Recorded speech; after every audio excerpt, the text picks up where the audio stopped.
Hello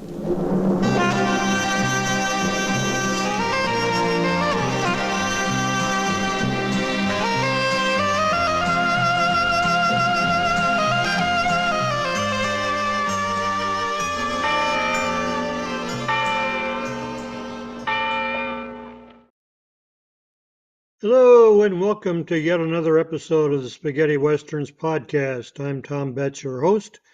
This is season 9, episode 7, number 147. Today we're going to talk about the history of the Spaghetti Western series. We're going to talk about an Anthony Stephan movie called Why Kill Again? Who are those guys? Last episode we talked about the Del Aquas. We're going to talk about the Akmar brothers. There are even more of those guys than the Del Aquas. Whatever became of, we're going to talk about Luc Merenda. Film of the week is A Bullet for the General. Got an autograph of the week. A book of the week, which isn't really a book, it's a magazine. Don't have any posters, but I do have a ad mat I'll show you. CD album of the week, and then we'll wrap things up with the weekly news. So let's get going in the history of the Spaghetti Westerns and Why Kill Again?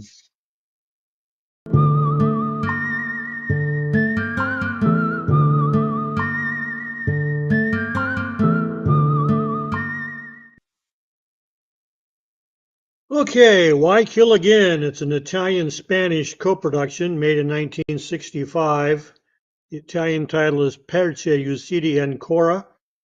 The Spanish title is Por qué seguir matando. In the UK, they called it Blue Summer. Again, I don't know if that was an actual title for the movie or a video title. Other English titles are Blood at Sundown, Stop the Slayings, Why Go On Killing, and Why Kill Again. The directors are Jose Antonio de la Loma and Edward G. Muller. That's a pseudonym for Eduardo Mulargia. Story and screenplay were by Glenn Vincent Davis, that's Vincenzo Mussolino, and Eduardo Mulargia.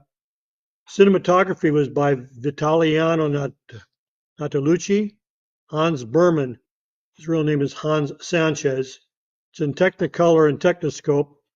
Music is by Felice Di Stefano and runs 89 minutes.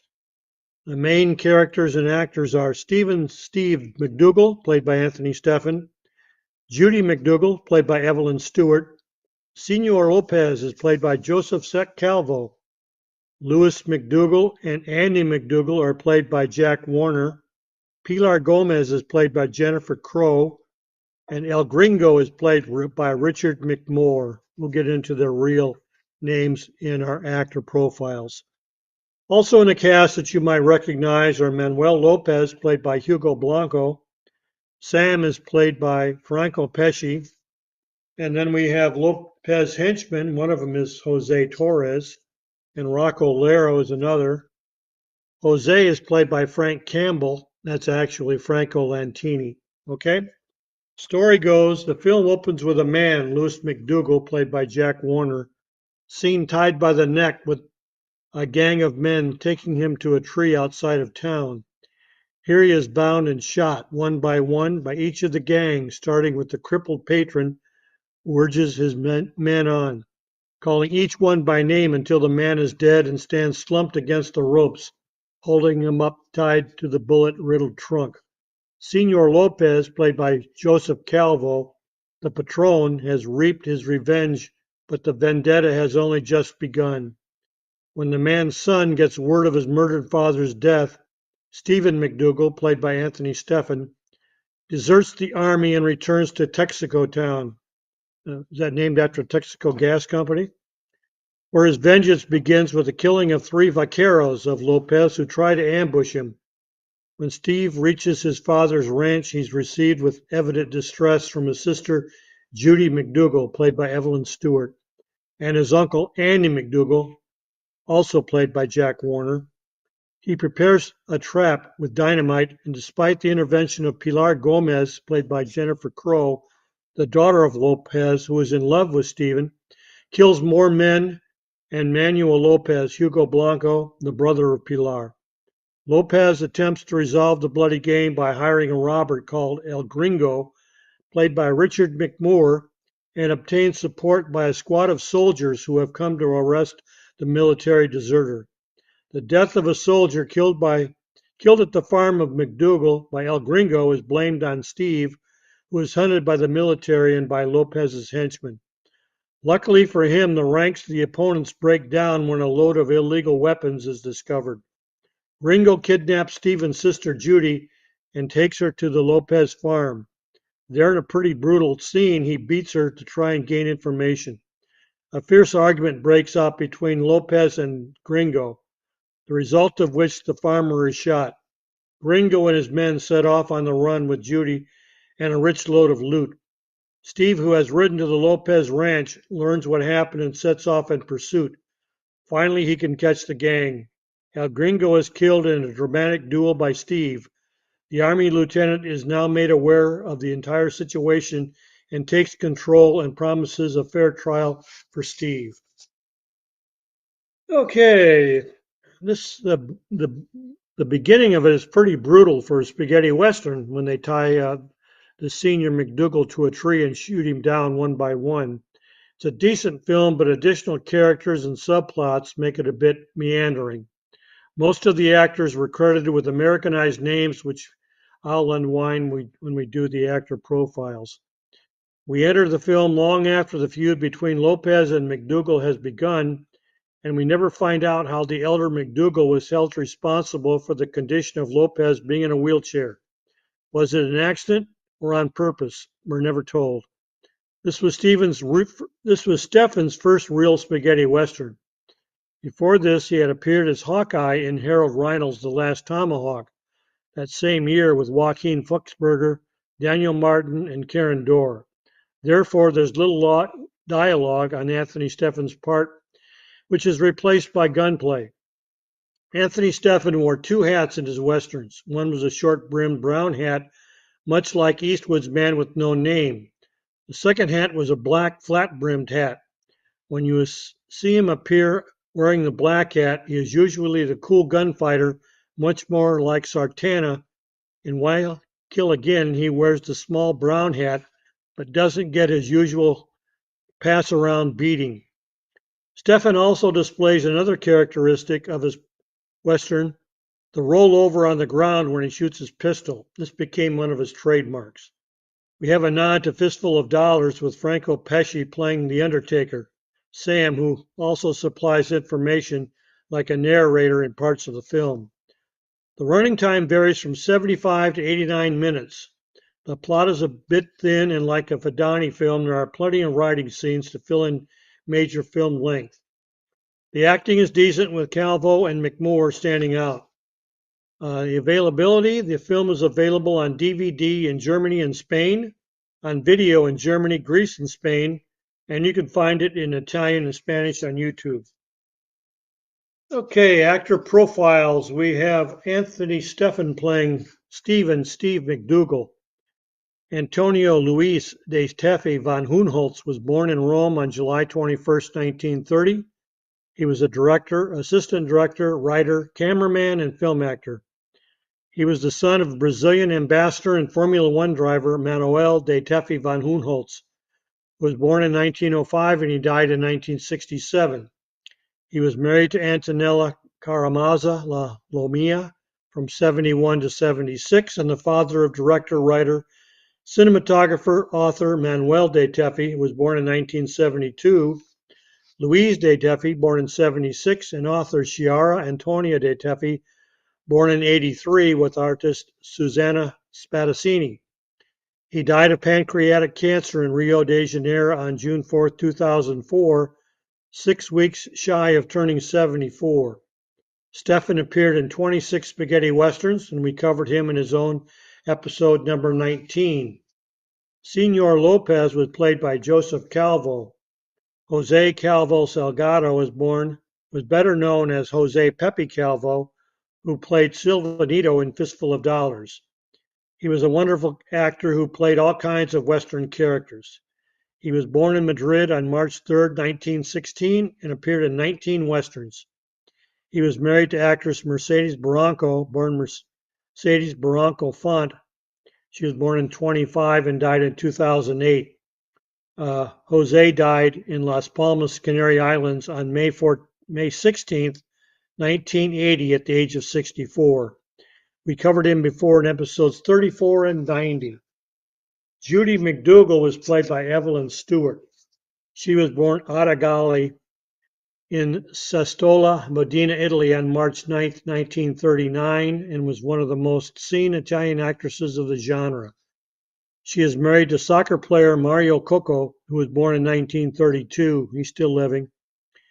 And mother of actor Alessandro Cocco, born in 64, and actress Deborah Cocco. She appeared in 13 spaghetti westerns and is now retired. We covered her before in episode number 6.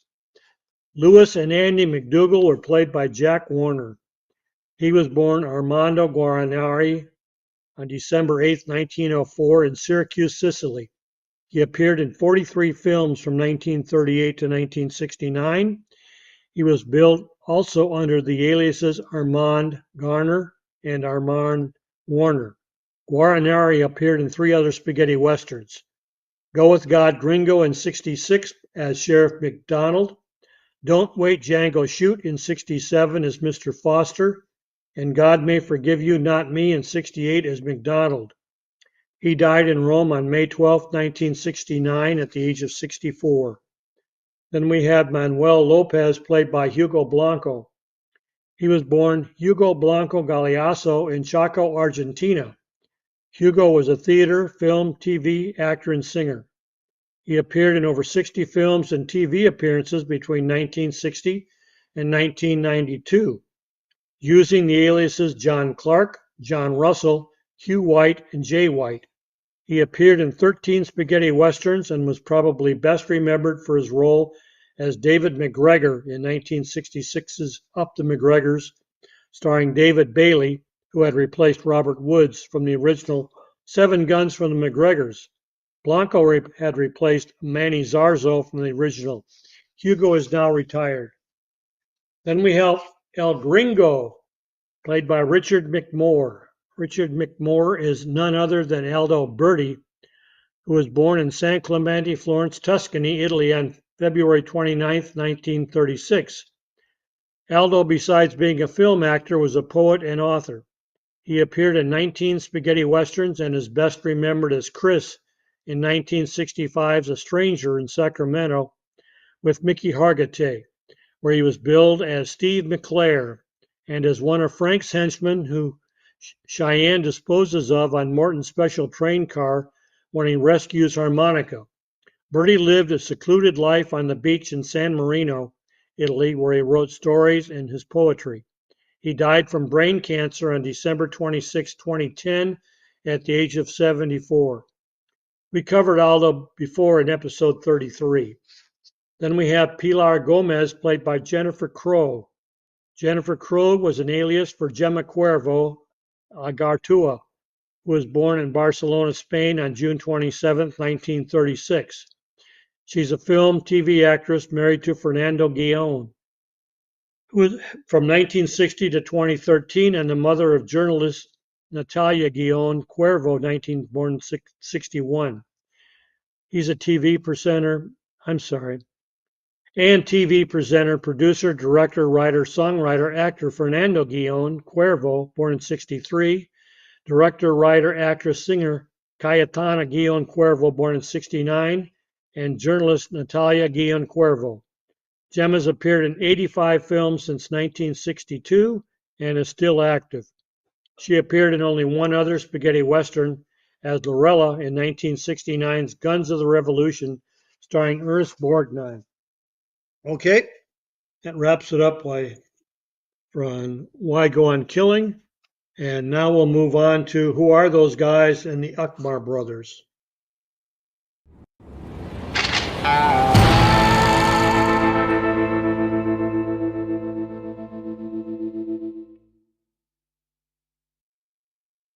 Okay, last episode we had 4 Del Aqua brothers and a sister, Fern Water. This time we've got the Akmar brothers, and there's 6 of them.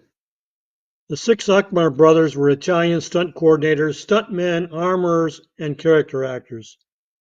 Like the Del Aquas we talked about in the last episode, The Akmars came from the circus, where they performed as acrobats and trapeze artists. Also like the Del Aquas, when you see one Akmar, you'll see another or three all in the same film. They specialized in saloon brawls and street fights as brawlers, so their acrobatics and stunt work were put to the test. The brothers were Bruno Akmar, he was in 100 plus films, Sergio Akmar, 110 plus films, Franco Akmar, 250 plus films, Giancarlo Akmar, he was in 115 plus films, Giovanni Akmar, he was in 120 plus films, and Clemente Akmar, the youngest, was in 140 plus films. Bruno Akmar was the oldest and smallest of the brothers. He was born at Lucca, Tuscany on October 31st, 1923. He was a master of arms, stuntman, and film actor. He started his film career on TV in 1955. He's seen usually wearing a beard and looks dissimilar to the other brothers. He appeared in 100 plus films that we know of. His last performance was in 1978's Quel Maledetto Treno Blindato as a resistance fighter. Bruno appeared in 45 spaghetti westerns, either as an actor or stuntman. Bruno was married to Flavia Akmar and died in Trieste, Italy on February 14, 2012. He was 88. Then we have the next oldest brother, Sergio Akmar. Sergio was the second oldest of the brothers and was born in Italy on September 28, 1934. He was also a stuntman and character actor. Sergio was the biggest of the brothers, getting quite overweight in the 70s. His first film appearance was as a wrestler in 1959's Annabelle. His last appearance was in an uncredited role in 1980's Ator Invincible Attacker. Sergio appeared in over 110 films, including 40 spaghetti westerns. Before he passed away on June 6, 1985, at the young age of 50. Could be because of his weight. Then we have Franco Akmar. The third oldest of the brothers is Franco, who was born in Rome on March 29, 1936. Like the other brothers, he was a stuntman and character actor. He began his career on TV in 1955 as Pistol in a film called Keen, K-E-A-N. Franco's career consisted of over 250 films, and his last appearance was doing stunts in a 1990 film called Paula de Neve. He made 92 spaghetti western appearances. Franco was married and had 4 children. He died in Rome on August 10, 2016. He was 80. Then we have Giancarlo Akmar. Giancarlo was the fourth of the brothers and was born in Pistoia, Tuscany, Italy on March 15, 1938. Also a stuntman and character actor, but also a master of arms. Giancarlo began working as a stuntman when he was 14 years old. He appeared in over 115 films and TV appearances, beginning with 1959's Due Selvaggi a Corte, where he plays a rebel. His last appearance was in the TV series Polizia Inferno, playing an orderly. Giancarlo appeared in 46 spaghetti westerns in different capacities. He's living but now retired. Then we have Giovanni Akmar. The second youngest was the brother Giovanni, who was born in Pisa, Tuscany, Italy on June 26, 1940, and followed in his brother's footsteps, becoming a stuntman and character actor. His first film was playing a rebel in 1959's Due Selvaggi a Corte Rebel. He'd go on to appear in some 120 plus films until 1990 and an appearance in the TV series La Piovra 5, playing a henchman. He appeared in 35 spaghetti westerns. He's also now retired. And last but not least of the Akmar brothers, we have Clemente Akmar. He's the youngest of the 6, being born in Lucca, Tuscany, Italy on January 4th, 1943. Clemente was not only an actor and stuntman, but he also became a stunt coordinator. Clemente has appeared in over 140 films, beginning with 1961's Goliath contro I Giganti as a soldier of Boken. His last appearance was in 2009's TV series Distretto di Polizia, playing a security guard. Much of Clementi's later work was being a body double. Clementi appeared in 42 spaghetti westerns. Today he is married and the father of Emiliano Hubble Akmar, who was born in 1973. I've tried to do the best I can with all available sources, but many filmographies confuse the brothers as you can see, look very similar and alike. Picking them out in fight scenes, riding scenes, and crowd scenes is difficult to say the least. Unfortunately, there are no books on these families, so little biographical information is available. Much of what we have is from Franco's daughter, Daniela, who has also provided the dates in which is much appreciated. Without these circus performers turned stuntmen and actors, the spaghetti westerns we enjoy would not be the same as they raised the excitement level with their creative stunts and realistic fights, sword and gunfights. Okay, that does it for the Akmar brothers. I'll post their filmographies on Facebook and YouTube once Jay posts this episode when we're finished. Next, we'll move on to whatever became of Luc Merenda.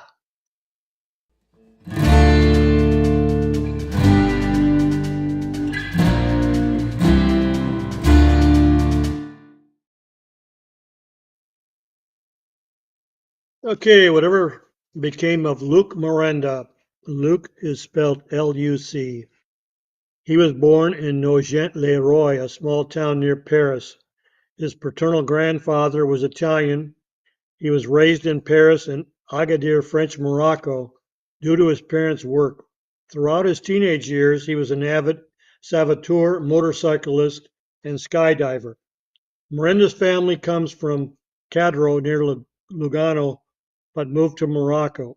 At the age of 13, Merenda moved to Paris. Merenda was an avid boxer and went to New York City as a 24-year-old.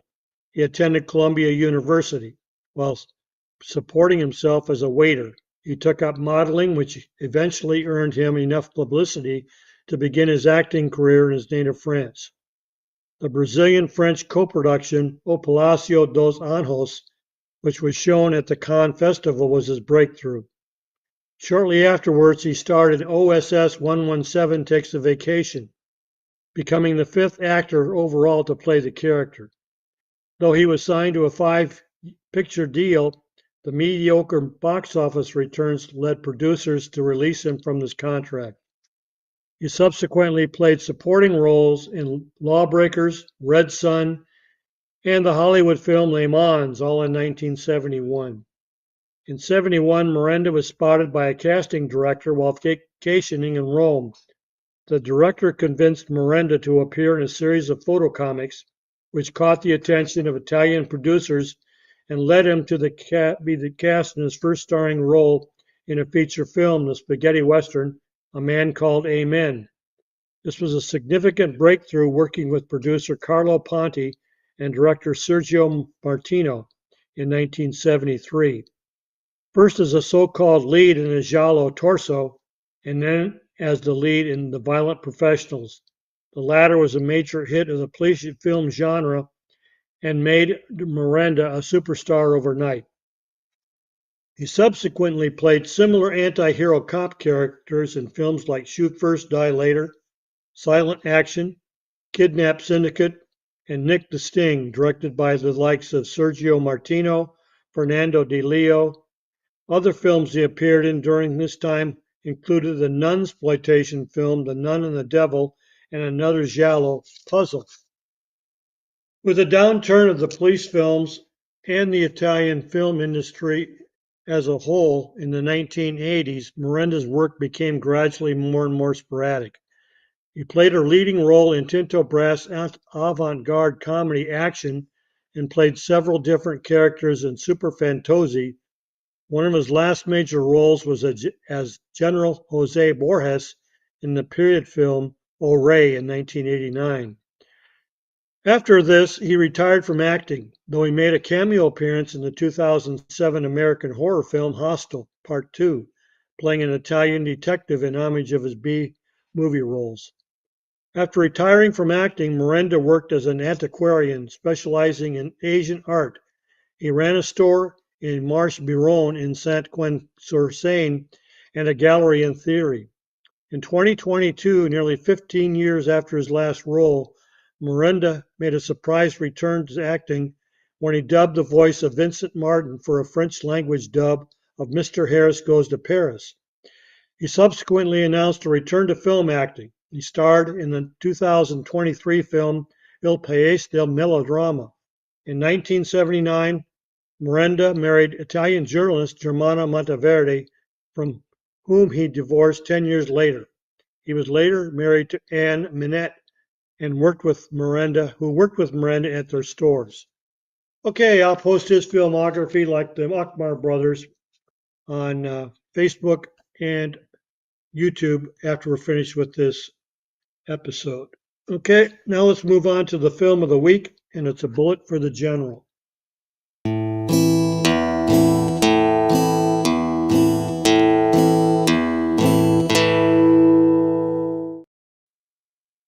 Okay, film of the week, A Bullet for the General. This is a 1966 Italian film.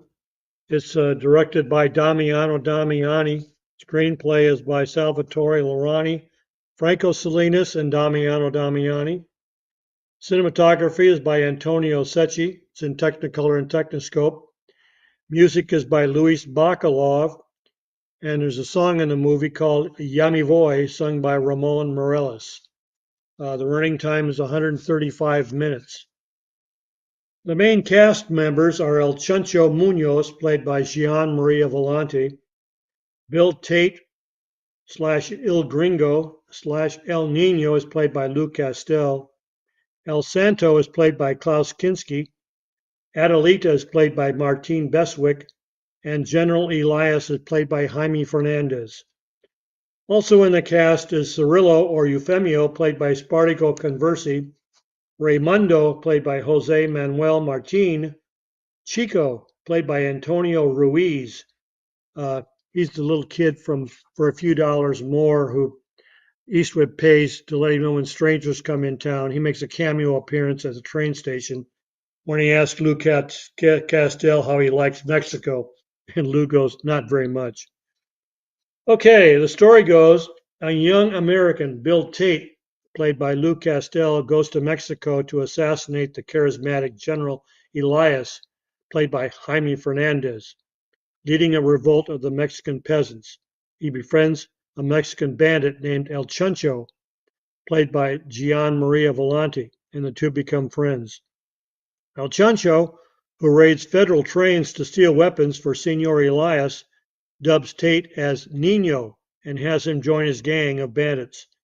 It is not long before Nino's ideas permeate Chuncho's band, and one bloody but successful raid after another nets a large cache of rifles, ammunition, and even a machine gun for Senor Elias, all of which should bring a colossal reward.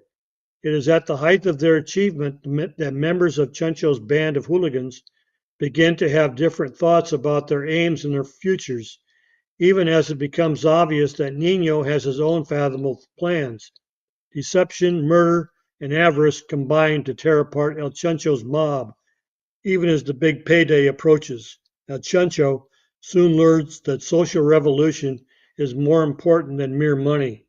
In the end, he turns the tables on his friend and returns to his life as a bandit. I won't tell you if he assassinates Jaime Fernandez or what happens at the very end. You'll have to watch the movie because that's what it's all about. As far as talking points go, Damiano Damiani directed this Mexican Revolution film, which is more of a character study and relationship between a young gringo assassin and his devotion to money and a Mexican gun runner who must make up his mind where his loyalties belong. It's right there with Tomas Milian's Tepepa, also known as Blood and Guns as far as I'm concerned. The supporting cast is excellent and the script will hold your interest throughout. I won't reveal the ending if you haven't seen it. Also, it's very similar to Face, where the gringo replaces the Mexican as the leader of the band. Very similar in story plot there. Lou Castel plays the smug American who, when asked by Antonio Ruiz, the kid from for a few dollars more, who is paid by Banco to inform him of any strangers who arrive in El Paso, that he doesn't much care for Mexico. Castel, dressed in a 1930s gangster type suit and hat, looks out of place. Mexico is always suspiciously looked upon by all of I'm out of place in Mexico, and he's always suspiciously looked upon by all of El Chuncho's band. Martine Bestwick is excellent as Adelita, who's devoted to the revolution and her job of distracting military men while the gang steals guns from the armory.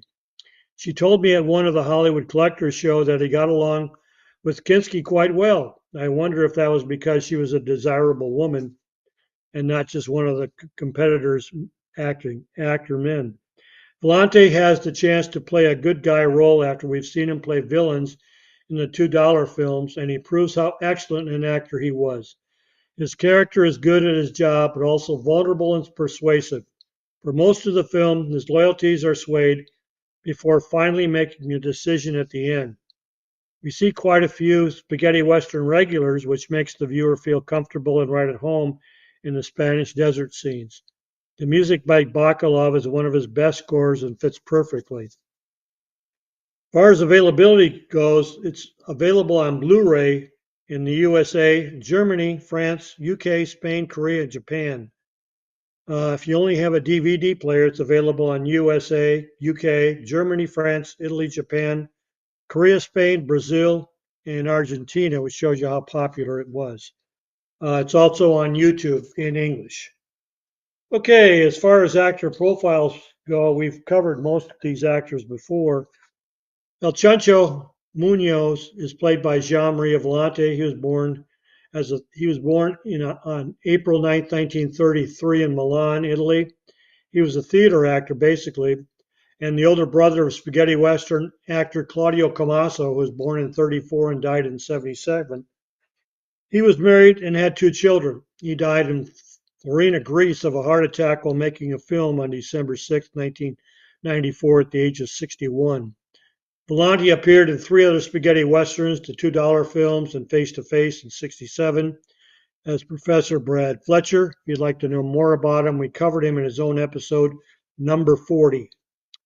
Bill Tate, Il Gringo, and El Nino we have not covered before. He was played by Lou Castel. Lou Castel was born at Ove Quarzel in Bogota, Colombia on May 28, 1943. He was a director, film, and TV actor of Swedish origin. He and his twin brother, who were born in Colombia because his father was working there as a diplomat. His parents divorced when he was 6 and he moved to Europe with his mother. He was schooled in London and Stockholm. He moved to Rome where his mother was working in the local film industry in the 60s. He went to school at the CSC but was expelled. His first film was an uncredited role in 1963, The Leopard, with Burt Lancaster. 2 years later, he gained international fame for his performance in Fist in the Pocket, in which he played the epileptic Alessandro. Castel settled in France in the early 90s, though the quality of his films he acted in were quite disparate, ranging from art house films to cheap exploitation. Castel had a preference for roles that reflected his extreme leftist beliefs, often playing left-wing terrorists. He has a son, Rocco, with the actress Marcella Michelangeli. Lou appeared in three other spaghetti westerns, Requiescent or Kill and Pray in 67, my favorite, Modelo in 1970, as Ray or Todd, and Arizona Road, a modern western, in 1990 as Macedonia or McDonaldson. Then we have El Santo, played by the ever-present Klaus Kinski. We either have Fernando Sancho or Klaus Kinski in almost every film we cover. Kinski was born Nicholas Gunter Karl Nakasinski on October 18, 1926 in Zapat Free City of Danzig. Kinski appeared in close to 140 films between 1948 and 1989, among which were 23 Euro westerns and a half dozen that were never made. Many of Kinski's roles were taken just for the money, and involved merely cameo appearances for advertising purposes. He was married 3 times and had 3 children, one of which is actress-singer Nastassja Kinski. Klaus died in Lagunitas, California on November 23, 1991 of a heart attack. He was 65. We covered him in his own episode number 7. Adelita was played by Martine Beswick. Mary Rose Penso Beswick was born in Port Antonio, Jamaica, and is a model, film, TV actress, and singer. She is the older sister of the late fashion designer Lorella Beswick, who was born in 1943, and she died in 2002. Martine is probably best known for her roles in the 2 James Bond films, From Russia with Love in '63 and Thunderball in '65. When her parents divorced, she, at the age of 14 and her sister 12, moved with her mother to London. This dispels the often mentioned she was a Miss Jamaica. I don't think she was a Miss Jamaica at the age of 13 or 14. She went on to appear in 69 films and television appearances. She appeared in one other spaghetti western, John the Bastard, as Donna Antonio Tenoria in 1967, starring John Richardson, who she married that year. They divorced in 1973. Today she is retired in Los Angeles, but appears occasionally at film conventions. We covered her previously in episode number 6. Last but not least, we have Jaime Fernandez, who we have not covered. He played General Elias. Nicholas Jaime Fernandez Reyes was born in Monterrey, Nuevo Leon, Mexico, on December 6, 1927. He is the brother of director, writer, actor Fernando Fernandez, born in 1916 and died in 1999, and half-brother of Emilio El Indio Fernandez, who was born in 1904 and died in 1986. Jaime appeared in around 185 films and TV series from 1948 to 2003. He was also a director and was married and had 4 children. Jaime died of a heart attack on April 15, 2005 in Mexico City. He was 77. Jaime appeared in 2 other spaghetti westerns, The Warriors of Pancho Villa in 1966 as Colonel Gutierrez, and in Guns for San Sebastian in 1967 as Golden Lance. Okay, let's move along to the autograph of the week.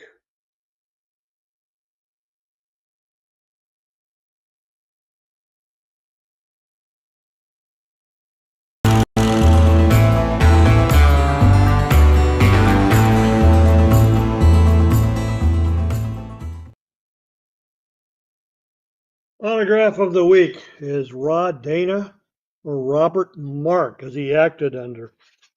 We did a whole magazine on Westerns All Italiano on Robert, and he lives in Utah. I was able to get in touch with him in those days. This was the very end of the fanzine by email, and he sent me a whole envelope of copies of ad mats, posters, pictures, and autographed a couple of pictures for him. Still in touch with him. We've tried to get him on the podcast several times, but he refuses to be seen. So thanks, Rod Dana or Robert Mark. Okay, how about Book of the Week?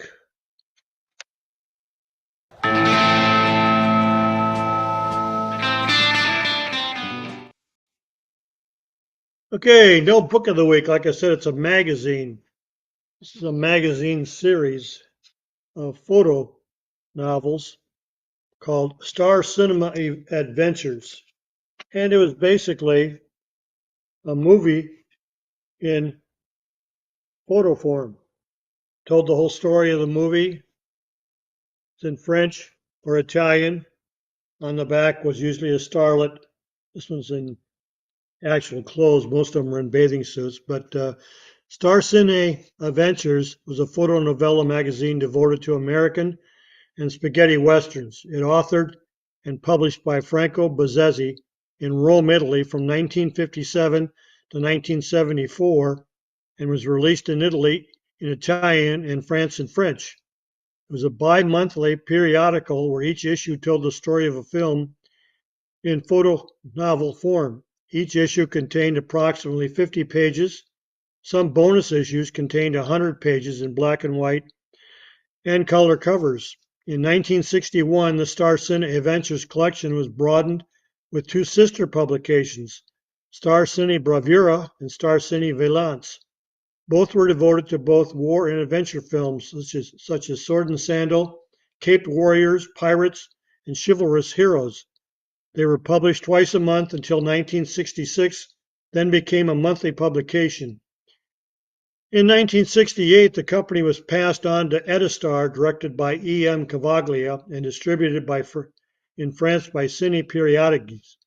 The stories then became almost exclusively devoted to spaghetti westerns. In 1968, two new magazines were added, Star Cine Cult and Star Cine Winchester. The back covers usually showed a cinema starlet in a bathing suit or other provocative pose. In 1972, Cine Periodics became independent from the Italian publisher and became exclusively a French publication directed by Louis Duquesne and continued to publish spaghetti westerns. The magazine folded in 1973 but left an indelible mark. Star Cine Valance appeared every other Saturday and presented mainly westerns, costume, and war films, including 3 Robin Hood adventures. You can find a whole array of these on eBay at pretty reasonable prices. Of course, with today's shipping charges, that'll cost you as much as the magazines themselves. Okay, now let's go on to the CD LP of the week.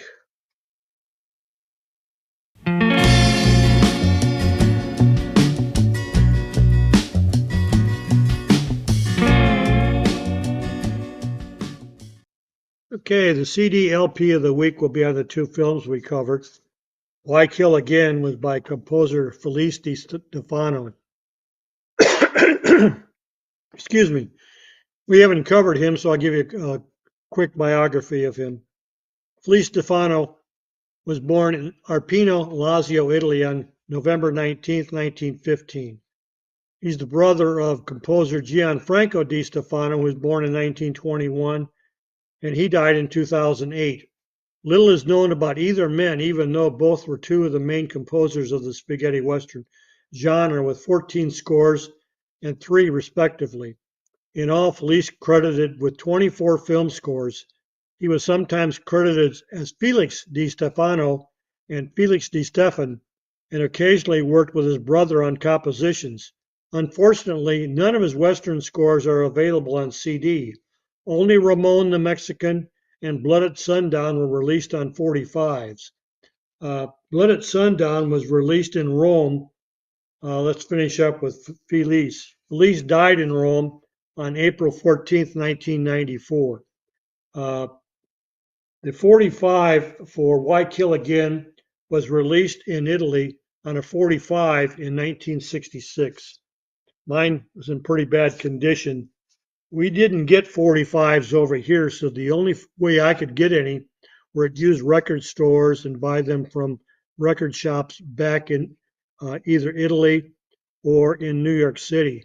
And boy, you really crossed your fingers about shipping. Anyways, the 45 of Why Kill Again was released in 1966 in Italy on Ariel, A-R-I-E-L. Number NF536 contains just 2 songs as usual, vocals. And the value of this is anywhere from $6 to $54 depending on condition. Then we have the Bullet for the General, which was composed by Louis Bacalov, who we've covered before.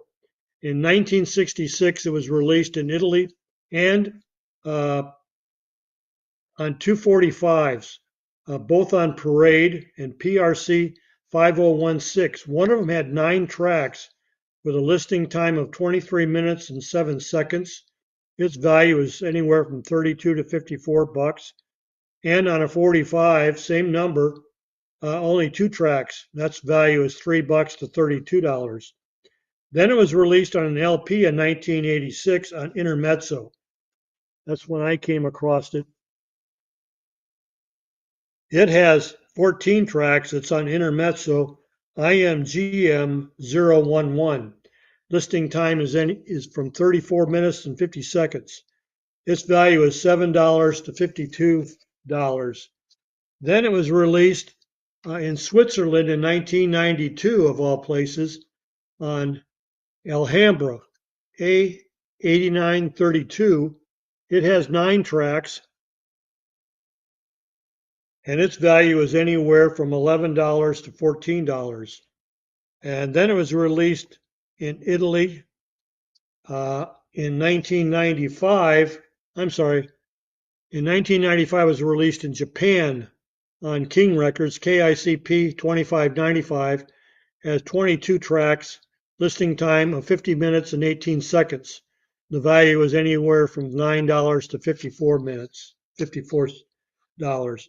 Last but not least, we have it released in Italy in 2002 on CD, and this is on GDM. It's on CD Club 7014, has 25 tracks. Listing time is 61 minutes, 12 seconds, and its value is $20 to $50. Okay, let's go to Tom's Poster Attic.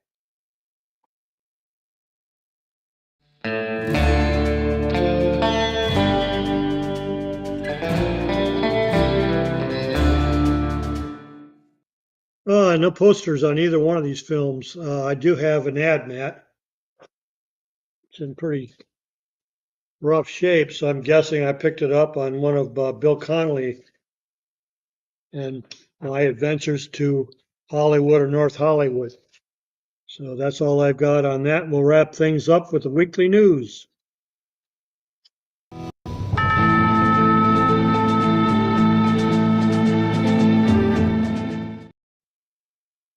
Okay, weekly news. First of all, we have a British spaghetti Western poster book called A Coffin for the Killer, 100 Spaghetti Western Film Posters from Italy by author G.H. Janis. This was released in February. It was published by Bonafire Gas Books and contains 108 pages in English and over 100 posters. The author G.H. Janis was formerly lead singer and lyricist of the underground rock group Captain Coffin. Janis lives in Wales and is a lifelong collector of classic film posters and pulp art. He is editor of several popular book series, including Voluptuous Terrors, Grindhouse, Visions, and Orgy Plus Massacre. Another book, this one's I've got on order from Amazon. It's going to be a great one. Another new book from Spain, American Western in España, which is an American Western in Spain. This was released on February 7th. It's written by Carlos Aguilar and was published by Sargantana Editorial. It's in Spanish and contains 264 pages.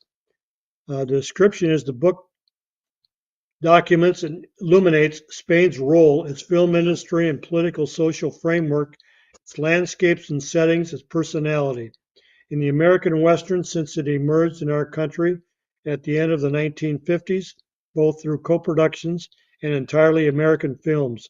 Structured chronologically, it inserts the cinephile assessment into the cultural and historical contents, including costume and anecdotal references, and paying great attention to the locations, mainly those north of Madrid and the province of Almeria, and the sets, towns, ranches, forts, etc.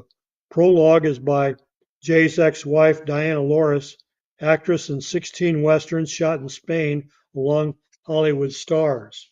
Sounds like a great one to me. I'll let you know when I get it. A new German DVD of Black Killer, 1971, directed by Carlo Craccolo and starring Klaus Kinski, was released on Great Movies/DA Music label in German with a running time of 91 minutes on March 14th. Then we have a new Italian DVD of Si Pio Fare Amigo, which is a Can Be Done Amigo, made in 1972 and directed by Maurizio Lucidi, and starring Bud Spencer, Jack Palance. This was released on March 13th on the Mustang Entertainment label in Italian and a running time of 109 minutes. Then there's 2 new German Blu-ray DVD combos of Direkt und Die Hand das Truffels, which is They Call Me Trinity, made in 1970 and directed by Enzio Barboni and starring Terence Hill and Bud Spencer. This was released on March 17th on the Retro Gold 63 label. It's a media book. Also, the sequel, Wir Faust für ein Hallelujah, which is Trinity is Still My Name, made a year later with the same group. This was released same time. You can read all the details at the Spaghetti Westerns database where they can be purchased and where they can be purchased. And still another German DVD release of Die Mexikanische Revolution, the Mexican Revolution, 1968, directed by Jürgen Goslar and stars Conrad George, Jürgen Heinrichs, Horst Neindorf, Ernst Fritz Furbringer, and Eric Schumann. It was released on March 20th on the PDAX label. It's in Dolby Digital 2.0 German with a running time of 149 minutes. I've returned to our Boot Hill section, and we have Maria Grazia Spina, who died in Padua, Veneto, Italy on March 13th. She was 88. She was born Maria Grazia Spinazzi in Venice on June 3rd, 1936. She began her acting career with the Stabile Theatre Company in Trieste, continuing her career in the troupes of Victoria Gossman, Aroldo Thierry, Elisa Sagani, and Glauco Mori. She also had a notable film career, although despite numerous appearances, especially in comedies, peplum and adventures films, she failed to achieve total stardom. Her career in television proved more satisfying, allowing her to take on significant roles in successful television series. She also hosted the Sanremo Song Festival in 1965. Spina appeared in two Zorro films, Zorro in the Court of Spain in 1962 as Consuelo, and Zorro and the Three Musketeers in 63 as Manuela, and in the spaghetti western Samson and the Slave Queen in 63, starring Pierre Brice and Alan Steele. Okay, that wraps it up for this episode. This has been a Roberto Genesi production, and until we meet again, adios amigos.